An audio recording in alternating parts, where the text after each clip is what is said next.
Last week on this episode, I debated a hater, and it was an episode that got a lot of people talking. But there were many people in the comments who felt that CardsMax, the person I debated, should have come after me with topics of more substance. CardsMax attacked my thumbnails and me wearing a 6'7" shirt and posting about it on Halloween, and took it in a lot of different kind of personal directions around my content and my persona. But he didn't bring up topics that others said he should have, like whatnot, and box breaking being gambling, and Arena Club, and my relationship with them, and loaded boxes, and card picks, and some of the advice I've given on cards in the past. That's actually what a lot of my critics wished that he had asked me about. So today, I said, if CardsMax isn't going to ask me about those things, I'm going to ask myself about those things and tell you how I really feel on the topics that many of you thought should have been addressed.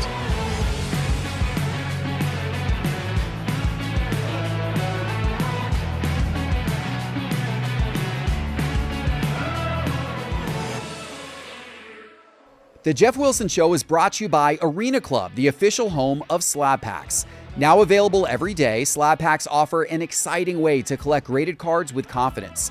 Plus, every pack comes with an instant offer to buy your slab. Don't miss out. Explore the latest slab packs and more by downloading the Arena Club app. Just search Arena Club in the App Store and use promo code SCI for 20% off your first purchase. Welcome back to the Arena Club studios here inside Cards HQ, and let's dive in on the follow-up to the great hater debate. And look, CardsMax got a lot of pushback in the comments on this channel and on social media about what he asked me about. And look, that was my first time ever meeting CardsMax. We set very little structure to the video. It was kind of very open-ended. And in retrospect, maybe there should have been more structure. That was one of the things that he said, like, I wish topics had been suggested ahead of time that we could have debated about, so he would have had maybe a little bit more of substance to come after me about. I appreciate the fact that CardsMax raised his hand and agreed to do the episode with me. I think he's been maybe gotten a little too much pushback on social media, because many of the people who are pushing back on CardsMax, they never raised their hands to debate me. They never volunteered to come on camera to do it. He did. So props to CardsMax for doing it, even if many people feel that maybe he missed the mark a little bit with his questions. So let's get into some of those topics that people wished he had asked me about in all of the comments as I started to read the comments to see what people said. Probably the number one word that I saw repeated most often in the comments when they were critiquing what he should have asked me about was the word whatnot. There's a lot of people out there that have a big problem still with whatnot. And Cards HQ, sports card investor, we're pretty tied in with whatnot. And to be quite honest with you, we're getting more and more tied in to whatnot and breaking in general every single month, because our breaking business at Cards HQ, it is growing, and it is growing rapidly. In January, it was our best month ever of breaking. We did close to $2 million in 1 month in breaking revenue. $2 million in a month. And we just started our breaking business less than 2 years ago, like 22 months ago is when we started breaking for the very first time. So to go from zero to a runway of $24 million a year at our current pace, I mean, that's a pretty quickly growing, substantial business. And by the way, we think we're going to be able to grow it well beyond $24 million a year. And by the way, there are breaking companies that have done multiple hundreds of millions of dollars a year in revenue. Breaking is a huge business. And within the breaking business, Whatnot is the biggest platform by far. And I appreciate, obviously, we got a great relationship with Fanatics, and I appreciate what Fanatics is doing with Fanatics Live, and I hope that platform continues to grow for them. And we've got a great relationship with eBay, and I appreciate what eBay is doing with eBay Live, and I appreciate TikTok Shop and all of the others. Walmart Live, we've developed a relationship with and are as well. But Whatnot is the biggest by far right now, and it is not close. I believe the number that just recently came out is that Whatnot did $8 billion in GMV, in revenue, essentially, not necessarily what they kept, but like total transactions through their platform. $8 billion in transactions through Whatnot in 2025. I believe that was the total for the year that I read. Think about that. $8 billion in transactions through Whatnot. Well, why do people not like Whatnot? Why do they want me to talk about my association with Whatnot? Well, I think a lot of it stems from the big Backyard Breaks scandal that happened about a year ago when the guy from Backyard Breaks, one of the co-owners of Backyard Breaks, made an extremely inappropriate comment, series of comments in one of his streams.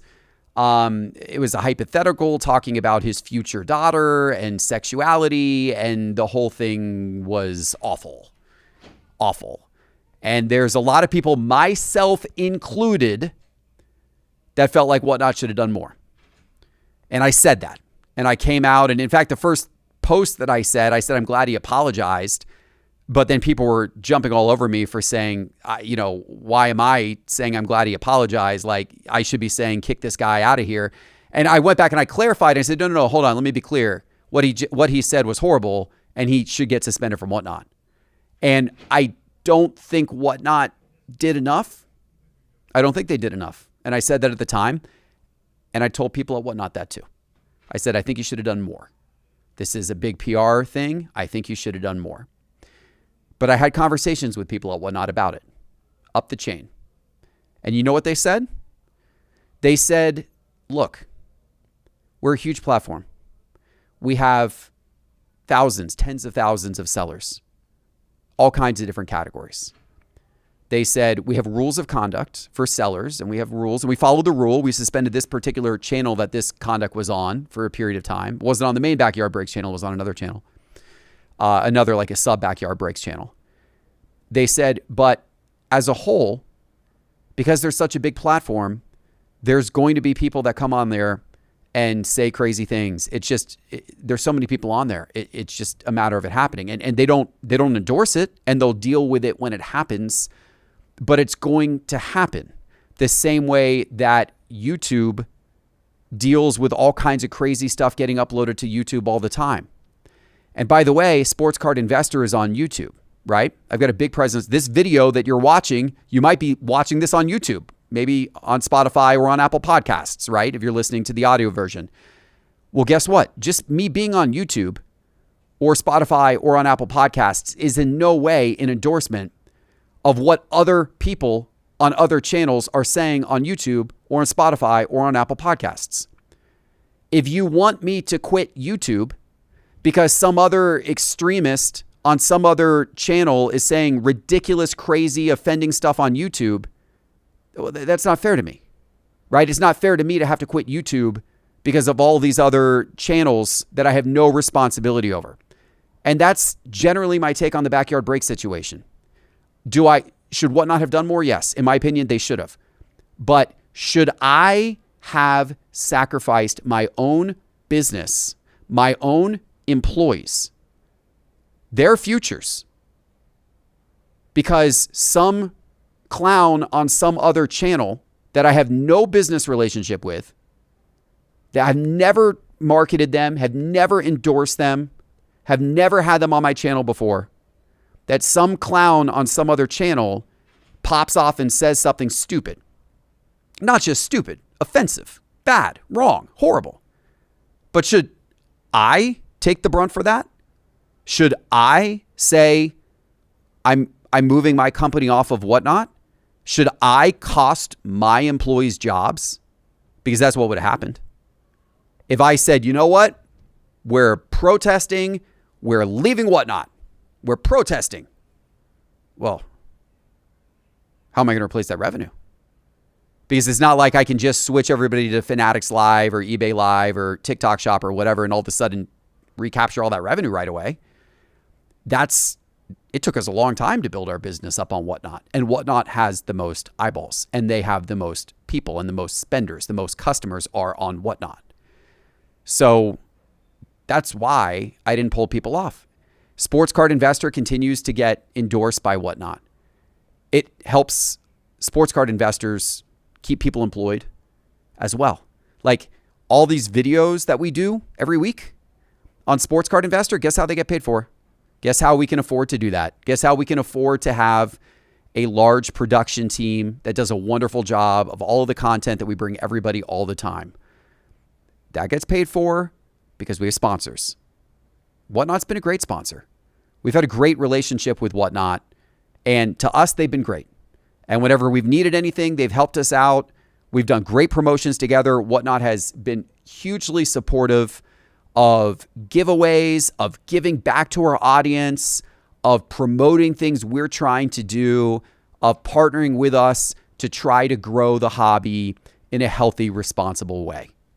We respect Whatnot, and while I'm never always going to agree with them on how they may or may not handle various things with other creators on their platform, what I do know is that we're going to do things the right way, and they're supporting us doing things the right way, and we're growing a really big business there. And I don't think that we should have to be punished or suffer or be able to stop doing the right thing for our audience because of something some other clown on some other channel says. That's my take on Whatnot. And if CardsMax had dug into me about Whatnot, that's what I would have told him. Now, he might have dug in about gambling. Now, look, the gambling element of sports cards has always existed. And let's not ignore that fact. Let's not ignore the fact that when I was growing up as a child in the 1980s, and I would get my weekly $5 allowance. This is a true story. And I would, the second I got that, I would bike down to the local drugstore and use all $5 on sports card packs. And normally it was 5 packs of Topps or Donruss. But then there was this product called Upper Deck, which I couldn't afford as many packs of that. But 1989 Upper Deck, it changed the game for me. And let's not ignore the fact that the highlight of my week every week as a kid was to rip open the couple of packs of 1989 Upper Deck I could afford and hope to find the Ken Griffey Jr. card. The thrill of the chase, the gambling element, was alive and well back in 1989, just as it's alive and well in every break that goes on today. Now, today, is it bigger? Is it more seen? Is it quicker? Is it more, is it potentially more addictive? Yes. All those things are true because of the way technology is now. It makes it so much more possible to access that. That's what breaking does that, right? It amplifies that. It brings that to everybody. I get it. And for some, that can lead things over the top. Just like anything else in life, some people go too far with it. Some people can't be in a casino because they'll go too far with it. Some people can't be around alcohol because they'll drink too much of it. Some people can't be around bags of Lay's potato chips because they'll eat too many of them. And some people can't go into an online break because they're not going to stop, or at least stop when they should. That is a problem. It is a problem. But I don't think that makes breaking evil. And I don't think that makes breaking need to go away. What it does mean is that we need to educate on ripping responsibly. We need to educate on the fact that people can take breaking too far. We need to be clear, very clear, that breaking is entertainment only. It is not investing. It is not a smart use of your funds if you are looking to invest in cards or even build a well-curated collection. Breaking is not going to be your best method for that. Buy singles. That's your best method. But what breaking is it's the thrill of the chase. And many love the chase. In fact, I shouldn't say I just read. Josh Luber just came out with a brand new white paper, founder of StockX. He's been big in the trading card world, right? The blind boxification of everything. Just released his white paper. I haven't had this thing is 30-something thousand words. I haven't had the chance to read it all yet, but I did read a summary of it from Collect, and in their summary, they said, one of the things they said Josh talks about in the white paper, he quotes a 17th century mathematician that said the phrase, "The hunt is greater than the capture." And for many, I think the thrill of opening a box or buying into a break, this is true. The hunt is greater than the capture. And there's nothing wrong with that. The fun you get from watching a stream and watching a box get opened and participating in the hunt and seeing if this is the time that incredible one-of-one superfractor or that MLB debut patch or whatever it may be is going to get captured, like, that's fun. It's really fun entertainment. At least for me it is. For many, many, many, many people it is. And that's why breaking's so popular, and that's why we're about to do $2 million a month in breaking revenue. Because for many people, the hunt is the exciting part. The hunt is the fun, right? And I don't think there's anything wrong with it, but it does need to be done as entertainment only. It needs to be done responsibly. It's not good when people overspend, 100%. And that's why I've been supportive of the new organization that recently came out, Collectors MD, which has been doing content around rip responsibly, take a moment to pause. And we've been supportive of them on our channels. And we've been incorporating some of their messaging more into what we are doing, because I do think it's important to be responsible. But I think if you are responsible about it, then there's nothing wrong with building a business around breaking and building a business around whatnot. That is my take on that. By the way, there's also a great community aspect to it as well.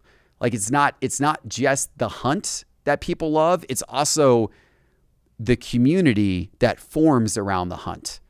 Like, in our whatnot chats, we got a great group of customers in there, or sometimes even viewers. Sometimes people don't even buy from us, but they'll hang out for hours and hours, and they'll be there night after night.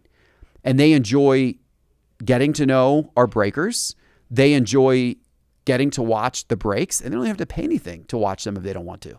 They just hang out in there for a few hours. And they enjoy getting to know each other. Like, they know each other in the chat. So much so that then some of them start to meet up in real life. At the National last year, we had some of our breaking customers meeting up at the National, getting a chance to meet each other in real life for the first time, right? And so the community, the hunt, that's what it's all about. But can you do it in a responsible way? Can you do it for entertainment purposes and not have it be a destructive activity? 100%. And I like to think that most of our customers approach it that way. And those that don't, hopefully they can recognize that in themselves, that they need to rip responsibly, that maybe this just isn't for them. And there's support groups like Collectors MD to help them if they need it. So if CardsMax were to ask me about whatnot or gambling, that's what I would have said. Well, what about Arena Club? Arena Club sponsors this show. They sponsor the studio. They sponsor some of our other content. I mean, my thoughts on Arena Club are similar to my thoughts on breaking. It is a platform. It's a technology-first platform that lets you rip digital repacks. Repacks are popular. We sell repacks in our store. We have our own line of repacks, graded grails with PSA. We do repacks on our breaks. Repacks are popular. And Arena Club created a digital repack. Now, some will say, rightfully so, that because it's digital and because of their mechanism of you rip it on an app on your phone and then you get an instant buyback offer and you can accept that and then you can rip another one and then, and then it's like this, this really, really quick transaction after transaction thing. People will say, some will say, that it's dangerous, that it encourages unhealthy behavior, that it can easily suck somebody in and they can go too far with it. And just like breaking, I think there is an element of people that is true for. And I think that people need to be aware of their own tendencies, and they need to understand this is not the best way to build a well-curated collection. But once again, it is the hunt. It is the fun. It is the dopamine rush. It is the excitement in the moment of seeing what you're going to get. It's the chase for the big grail card. And even though there's some downside for some to it being digital and, the potential to just do it really, really quick, there's some upside as well. By it being digital, Arena Club makes the odds fully transparent. They're constantly, every time a pack is ripped, they're re-updating the checklist in real time and showing you what the odds are for you getting every single card. Arena Club has had their code audited by third parties. So really, with Arena Club, I would suggest that you are getting actually a more transparent and fair product that's telling you, here's all the odds, here's all the cards, that's the exact way it works. And they're telling that to you. I would say it's a lot more transparent and fair than a lot of repack products are, where you don't know the odds, you don't know the whole checklist. And thankfully, Whatnot recently changed the rules to say that repack products must give you the full checklist and the odds. But up until recently, that was not the case with most repack products. And even today, it's still not the case with most repack products. It is the case now with more of the repacks products being sold on Whatnot than ever before. But it's not the case with every repack product out there. So I would actually say the digital nature of the Arena Club product has pros and has cons too, right? But it definitely has some pros. The transparency, the real-time checklist, the real-time odds. You see exactly what you're getting into. Now, if you can't handle that, I get it. Don't participate, right? I mean, once again, Collectors MD, they're trying to bring awareness to the fact that not everybody can, this isn't healthy for everybody. And I applaud them in their efforts. And I think that I think people need to understand and realize that. But once again, I see it the same way as I see other things in life, that there are things that people can do within reason and treat it properly. And then there are things that the same thing that other types of people will just take way too far and fall off the deep end, right? And that's true for it's really true for every aspect of cards. And it's been true for some time. It's repacks have been around for quite a while. Boxes, packs, the thrill of the chase, that's existed for 70 years. The thrill of the chase by opening up a pack. It's existed forever, right? And yes, the digital nature of an Arena Club, of a Whatnot, the digital nature makes it easier. It makes it more accessible. It makes it faster. And so the people who tended to get sucked in a little bit before, they can now get sucked in more quickly. And that's the challenge. But it doesn't make any of this inherently evil, in my opinion. And it doesn't, in my opinion, should not prevent us from taking a sponsorship with one of these companies. But it does give us the obligation to promote ripping responsibly, which we have talked about on the show many times before, and we will continue to talk about. And we have been very transparent around the fact that things like Arena Club and Whatnot and breaking are entertainment, and for entertainment purposes only. Those are your entertainment dollars at work, not investment dollars, and not even the dollars to curate a very specific collection. If you want to do that, go buy singles. What about card picks? I'm sure people would have loved CardsMax to ask me about the fact that I used to give out picks for cards, right? Used to even have that as part of our membership program, right? When we started Market Movers back in February of 2020, for the first 6 months, we would do a card pick of the week that we would give to people. This drew a lot of criticism. And you know what? I'd say that criticism was well-deserved. In fact, what we began to see was that when we would put a card pick out, people would run and blindly buy the card. They would not do research on their own, even though we would suggest they do. They would just buy the card and expect the card to kind of jump up in the market. We saw that behavior. And we began to quickly realize that's not good behavior for us to be encouraging. And so while we started card picks in February of 2020, right when we launched Market Movers, we ended card picks in October of 2020. They lasted about 6 months.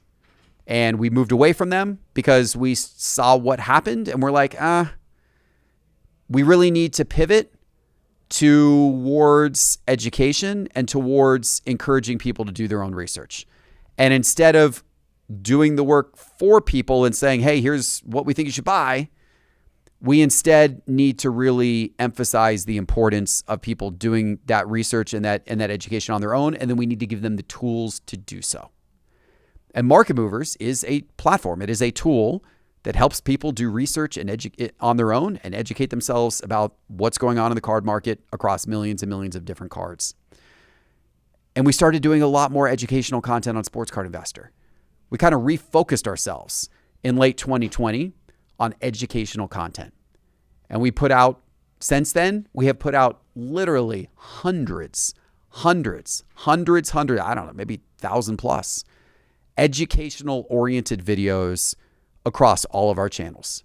Sports Card Investor, Market Movers, this channel, The Geoff Wilson Show, and even my son sometimes will do an educational video on Card Crew, right? We have put out a ton of educational content. We've done live streams.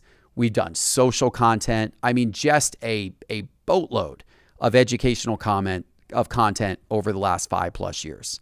And that's what we're committed to. We certainly don't like do, here's a card pick of the week anymore. We don't charge for card picks. We haven't done any of that forever. And nor will we. Like we don't even recommend individual cards that often anymore. Sometimes on one of our shows, I'm buying this or I'm buying that, or here's why I like this card, or here's why this card might be a good buy right now. We'll do that occasionally. You'll hear us once in a while do that, but that's not, by no means is that a main focus of our content anymore, nor should it be. We're here to educate, we're here to inspire, and we're here to entertain. That's what we're here to do. And I think for the most part, look, we're not perfect. There's things we got in wrong for sure. But we also put out a ton of content. And I think for the most part, I think we have been pretty good about the content that we have put out the whole way through and really leaning into that educational side of things as much as we can. I recognize that when new people come into the sports card hobby, I am often the first person they see because they go to YouTube. A lot of the new folks, they go to YouTube, they search for sports cards, and guess what comes up number one? Most of the time, it's going to be a Sports Card Investor video. Many of you listening today might have found me and this channel that way. You probably did. You're probably listening now because some number of months or years ago, you went to YouTube and typed in sports cards and I popped up. And then you started watching Sports Card Investor, and then you eventually found your way to the Geoff Wilson Show, and you started watching the Geoff Wilson Show, and you subscribed. It's probably how you found me. That's how a lot of people do, right? And so I recognize with that visibility comes a lot of responsibility. And my team and I talk about that. We've got the visibility. That means responsibility. And it's responsibility to provide good quality content that educates, that does not steer people down a bad path, that educates and that helps people along with their journey, that provides the education, the entertainment, and the inspiration to help them love the world of card collecting and love this hobby that all of us love. So then you might say, and maybe CardPix should have said, well, CardMax, maybe CardsMax should have said, well, if you're educating people and you're leading them down the right path, then why did you say buy Will Greer, Lonzo Ball, Ben Simmons, Desmond Ritter? Why did you do that? Why did you trade for a Michael Jordan card for James Harden card? Why do you do all these things, right? Hey, yeah, we got it wrong. I got it wrong. I got all those things wrong. I got it wrong. Wrong. Look, couple of things. First of all, a lot of those clips you see of me saying, Will Greer, Alonzo Ball, that, Ben Simmons, those are all from 2019. Most of those clips are from 2019. A few are maybe from 2020. That's when all those clips are from. By the way, back then, that seems like an eternity ago now in the sports card market, right? Back then, a lot of those guys actually were hot. And actually after I talked about them on my show, a lot of those guys had cards going up. Like really, like legit, like Ben Simmons. This wasn't a me thing. There was a period of time when there was tons of collectors chasing and buying Ben Simmons cards and Lonzo Ball cards, right? Like they were actually hot in the market for a while back then. Will Greer maybe never was. That one maybe just never had a shot. But some of the others actually. And of course, people don't clip when I said, by the way, the same time, the same years, when I said, buy Shai Gilgeous-Alexander. And I said, I'm buying Shai Gilgeous-Alexander. People aren't going to clip that. They're not going to clip some of the other ones that I got right. They're going to clip the ones I got wrong. And that's fine. And then since then, we're talking like 2019, 2020. And look, in retrospect, do I wish that I hadn't done quite as much of that? Absolutely. It was working at the time. It was hot in the moment. That's what everybody was doing. But should I have been a little more thoughtful, a little more controlled, a little more long perspective? Not short flip what's going to be hot next week or next month perspective? Sure. I should have. I should have said a little more, hey, why don't you buy some vintage? Why don't you buy some Jordan and Brady and Kobe? Because you know what? 5 years from now, 10 years from now, 20 years from now, yeah, that stuff's going to be good. Late 90s inserts, precious metal gems, first year of Kabooms, gold prisms. Yeah, go buy those. Wish I'd said a little more of that. Wish I'd had a little bit more of a long-term perspective. I didn't. Some of those clips are funny to laugh at now. I get it. But once again, we moved away from a lot of that content early on. Like literally, like after 6 months. And then in the last 5+ years, whenever I've been talking about a player who I've been buying, I've been very open and direct with the audience about the risks of that. People make fun of me for buying Desmond Ridder and losing a bunch of money on Desmond Ridder cards. I was so clear in those videos that what I was doing when I was buying Desmond Ridder cards was taking a massive risk. I was so clear to the audience that this could very well not work out and blow up in my face. And I could very well end up losing all of my money. I said that time and time again. Yes, I'm buying a lot of Desmond Ridder. He's my quarterback in Atlanta. I'm a Falcons fan. I like him. I hope he'll be good. I hope the Falcons will be good. This is a huge risk. Kids, do not try this at home. That was basically what I said in those videos. I was very clear about the risk and about that I was buying him because he was a Falcons guy and I'm a Falcon. You know, same with Michael Penix. I just bought a bunch of Michael Penix stuff last year. It's not doing well either. But I was so clear. This is a risk. Be careful, be careful, be careful. You should not necessarily be buying Michael Penix. I've talked all the time on the show about how if you're buying rookie quarterbacks, if you're buying baseball prospects, young stars in basketball, man, that is a high risk, high reward game. But most of the time it's the risk and not the reward. Most of the time it's the story of the failure, not the story of the success. And I've talked about how if you want to build a long-term sports card portfolio, those are not the cards you need to be buying. Don't buy those. Buy Jordan rookies, buy Gretzky rookies, buy vintage. You know, buy your GOATs, buy your Hall of Famers. Don't buy those cards.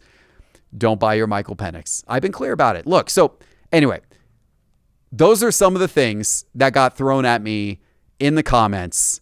I've responded to some of them. But look, I welcome more. And I hope that even though people had a bunch of different opinions about the debate with CardsMax, I hope that I get the opportunity to sit down with other people in the future because I think it's healthy. I think it's healthy for people to come after me with topics like these. You want to you got an issue with something I'm saying or doing or whatever? Okay, great. Let's talk about it. I'm not afraid to talk about it. I'm not afraid to talk about any of this. Happy to talk about all of it. Have I made mistakes along the way? Absolutely. Absolutely, I made mistakes along the way. Do I wish I had said certain things differently or gone back and done things differently in certain videos, certain times? 100%. But overall, I'm proud of where the hobby is. I'm proud of where my collection is. I'm proud of the business I've built. I'm proud of the team we have here. I'm proud of the fact that now well over 100 people who work for Cards HQ and Sports Card Investor get to build careers in the field of trading cards. It's a pretty fun, special thing. And no matter what the critics say, no matter what the haters say, I'm going to keep on building. And so is my team in the hobby we love. That's all I got to say for today. Let me know what you think in the comments. Don't forget, these shows are available on Apple Podcasts as well as Spotify. I think I said that earlier in the show. And of course on the YouTube channel on the Geoff Wilson Show. So subscribe everywhere. Appreciate you watching. Thank you for your support. We'll see you soon in the next one. Take care.